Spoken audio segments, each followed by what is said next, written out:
It's been said that achieving a little success sometimes can keep you from achieving a lot of success. So how do you get employees to see the untapped greatness in themselves? What's more, how can you get them to pursue that greatness? For these answers, we turn to John Hersey. As a business consultant, John Hersey has used his ideas to help some of the world's leading companies unlock greater employee performance. He's also shared his views in the popular book, Contagious Leadership. Let's listen as John Hersey talks about how to help employees be their best. How to help employees be their best. This is what we all want to do, isn't it? It's what our jobs are, isn't it? Yes. The end of the day, in our efforts to get every bit out of every single employee or every single system, sometimes we overlook the simple. Don't we? We overlook exploring tools that are either inexpensive or more simplified, less complicated. The tool we're going to talk about in this session is looking to greatness. Looking to greatness, the habit of emphasizing individual strengths. So let's begin by looking back at our childhood. All of us individually. No tears now. From childhood through, let's say, high school, ask yourself, which happened more often? Did our parents, our teachers, our trusted advisors in school, did they focus on our weaknesses? Or did they nurture our strengths more often? Weaknesses. We learned that, didn't we? I mean, we were told to be careful the way we color. Make sure it's in certain rules, in certain boxes in the blocks. Don't color outside the lines. We were told how to play, what we were doing wrong. And we brought this with us into business. A focus, not so much in what people were doing well, but what people were doing poorly. We brought it into business. I can remember a time back in many, many years ago, back in junior high school. When I was growing up, I was a pretty good baseball player. My dad thought I was good enough to play in the professional leagues at some point, major leagues. And I was a catcher. And the position's really not that important, but I had a strong throwing arm. I was good defensively. I had good size. I was a left-handed hitter, okay? Left-handed hitter, which was a little unusual. And I had power, and I had the ability to hit for a good average, meaning that I got a lot of hits for each time at bat. So my dad thought I was going to play in the professional leagues. And then I got into junior high school, and a coach thought that it would be good for me to be what's called a switch hitter. So let me explain what a switch hitter is. If you're a left-hand hitter and a right-hand pitcher, left-hand hitters hit right-hand pitchers better because of the way they can see the ball.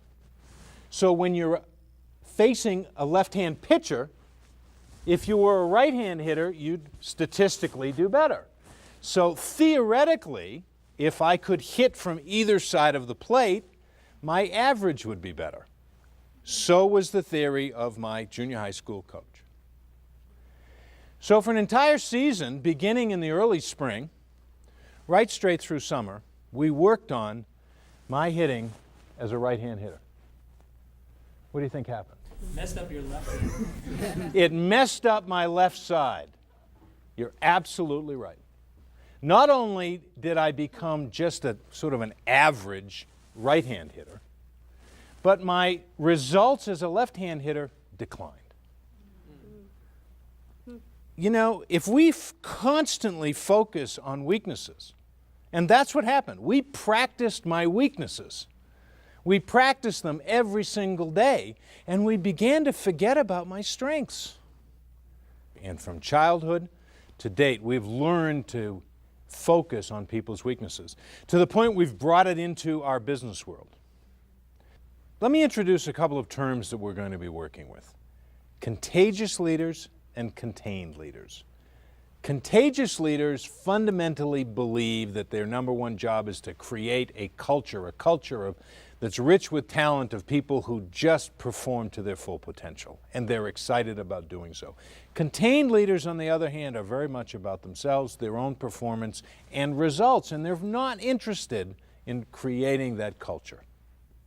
Contagious leadership is actually a creative process where contagious leadership is an environment that is rich with talent, talented people who willingly and enjoyably perform to their full potential. That's what contagious leadership is all about, is creating that environment, doing whatever we can as leaders to create that environment, to create an environment where people can step up and perform to their full potential. It's an attitude, and it's an attitude that spreads throughout an organization. It'll spread from one person to another, or as I like to say, it'll spread from the mailroom to the boardroom. And it usually goes in that order, from the mailroom to the boardroom. And in that organization, there's this distinction that we have between contained and contagious leaders. Contained leaders focus on people's weaknesses. They always look at what's wrong.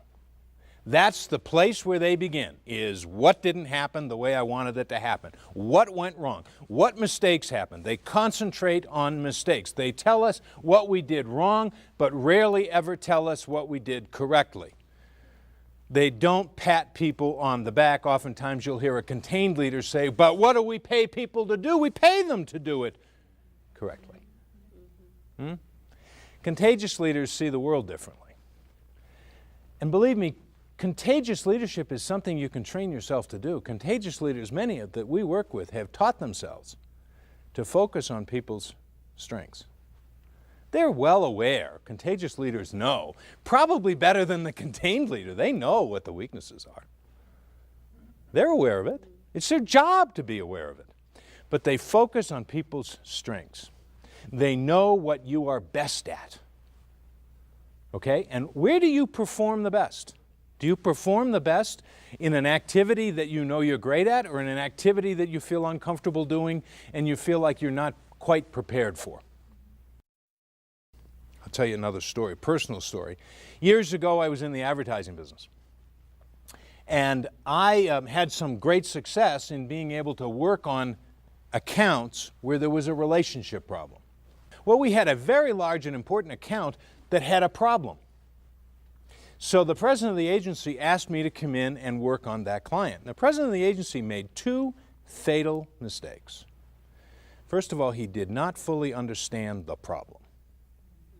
He thought the problem was a relationship problem. So he also didn't understand the strengths, the real strengths of the solution, which was me. See, the problem wasn't a relationship problem, the problem was a detail problem. The client, they had a media program for their advertising that literally on every quarter, the media plan was about that thick. I mean, it was very, very detailed. And the client actually expected someone who would read this. Ha, go figure. I am not a detailed person. I'm a relationship person. I go in and work out relationship issues.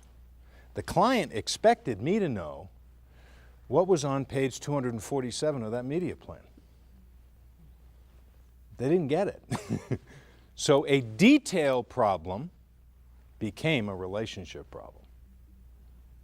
Do you see what I'm saying? The CEO made two fatal flaws. He did not understand what the client was looking for, but more importantly, he didn't understand my strengths. I can want to be a good engineer from now until doomsday. It's never going to happen. It just won't happen. Employees want to work with people who sort of understand their strengths. There's a downside to this whole weakness thing. Employees really want to work with contagious leaders. They don't want to work with contained leaders. They resent the fact, employees will resent the fact that you're constantly looking over their shoulder, telling them what's wrong. And, you know, oftentimes we chalk it up and we make an excuse for it by saying, well, I'm a type A. Well, the employee doesn't care what type you are. Do they? Employees will resent the fact that you're constantly focusing on what they're doing wrong. We were on the board of a new resort, and it was a very exciting time. This was a world-class resort, or had the potential to be a world-class resort. And when it opened, all the staff were filled. There was shine in their eyes. They're all filled with possibility and serving clients and taking care of people and really providing tremendous customer service. It was just an extraordinary time. And then a year later, it wasn't such an extraordinary time because we had a developer who was a contained leader. Every day he came into the resort and focused on what people weren't doing well. He focused on the 5% that wasn't being done perfectly, rather than the 95% that was just wonderful. And as a consequence, a year later, he had employees who didn't see possibility anymore. They saw drudgery, having to go to work every day. The benefits, on the other hand, of looking to people's greatness are increased confidence. Just think about it yourself. If you knew that you didn't have to, but you had the opportunity to go to work every day where someone would tell you how terrific you are, wouldn't you want to go to work? Yeah, we all would. There's other possibilities. You create this culture, if you will, inside your company by looking to what people are great at. You create a culture where people focus on what's possible. See, if you look at what's wrong, they look at what's wrong. They look at what's wrong, they look at the obstacles constantly. There is no possibility in that. So there is more innovation and creativity. If I keep telling you how terrific you are, aren't you more likely to be think more creatively, to offer more suggestions? It reduces conflicts. Across the board, it reduces conflicts because people are feeling better. It increases productivity, and it reduces turnover. That's how this whole looking to greatness. Again, I want to stress this is not the most expensive, the most complicated solution to our leadership challenges, but oftentimes, in my experience, it's the simple that is the most powerful. Look at athletic teams worldwide. Worldwide. Those who achieve greatness, whether it's individual sport or team sports, those who achieve greatness do the fundamentals well. Do the fundamentals well. There was a college basketball coach in the United States named John Wooden. He coached at UCLA. And during a period of time, I wish I could actually remember the statistics, but they won at one point 80 basketball games in a row without a loss. They won, I believe it was 15 or so national championships here in the United States among all the college teams. And he had incredible superstars, players who went on to just extraordinary levels of success as professional basketball players. And ask each one of those superstars what they were forced to look at in college on the basketball court every afternoon at practice, and they would say fundamentals. How did we pass? How did we shoot? How did we defend? How did we do the basics well? And that's what contagious leadership is all about. That's what looking to greatness is. So how do we develop this habit? How do we practice this habit of looking to greatness when, and using some guidelines when we're practicing the habit of looking to greatness? First of all, you need to identify each person's strengths. Now think about this. This is not an easy challenge. I'm not talking about identifying just their technical skills. Are they a good programmer or not? But identify their behavioral strengths. Think about this one. And if you have to use any kind of assessment tools, we encourage you to do that. But if you have a culture, for example, inside of your company that is very disciplined, very steady, very dependable, very reliable, and very detailed. And you hire someone who has the technical qualifications to do the job, but in fact, they're not disciplined, steady, reliable, and detailed. They're aggressive, they're fast-paced, and they just want to kind of go like heck and get it done. Okay? Culturally, they're not going to fit your organization very well at all. Our job is to get to know people's strengths, however it is that we need to get to know their strengths. Their technical strengths, their behavioral strengths as well. We need to get to know those strengths. Oftentimes, it's as simple as asking them. Now, you can use various assessment tools. There's lots of them available. But sit down and ask someone what their strengths are. Not your skills. What are your strengths? What makes you stand out? Ask somebody, and they'll tell you. Step 2, refer to those strengths whenever possible. For example, you might say in a meeting, let's make sure we get Tony on this team. She's a great project manager. Well, make it your business to know that Tony's a great project manager, and then you can bring in those people's strengths. So the step 2 is make a habit of referring to people's strengths as often as possible. Step 3 is hold people accountable for their strengths. Contagious leaders not only identify people's strengths, but they hold them accountable for those strengths. You know, there's that whole notion about making people be great, taking a stand for their greatness. They don't let people off the hook. Contagious leaders don't let people off the hook. They set very high standards, and they say to you, I expect, Susan, that you're going to meet these standards because you're great, and I know you can do it, and I believe in you. And when people know that you believe in them, and you take a stand for them, big things begin to happen. Okay, so let's recap what we've learned today. In our efforts to help employees be their very best, sometimes we overlook simple strategies. Looking to greatness is a strategy that focuses on people's strengths, really focuses, and it's just a strategy. Some leaders look at what's wrong. We learned that some leaders look at what's wrong, they focus on what people are doing poorly, while others, the contagious leader, focuses on people's strengths. We learned that the latter, focusing on people's strengths, is really the most effective strategy. And isn't that what we're really all about, is being effective? The benefits of looking to greatness are numerous. Increased employee confidence. If I know that people are going to be looking at my strengths every day, you bet I'm going to have more confidence when I go to work. And as a consequence of that, we're going to create an environment full of possibility where people are focused on what we can do, not what the obstacles are. As a consequence of that, we will create an environment full of innovation and creativity where people are actually offering solutions. We'll also have less what we call, quote unquote, being right. People sometimes can get committed to being right rather than being effective. And if we have less of that, another benefit is that we have less conflict. With less conflict becomes increased productivity. I mean, we spend how much time trying to deal with the conflicts when we could be getting things done? And also because of all those conflicts and that little or lack of productivity, we have turnover, and looking to people's greatness will reduce turnover because people want to work in an environment where they're appreciated.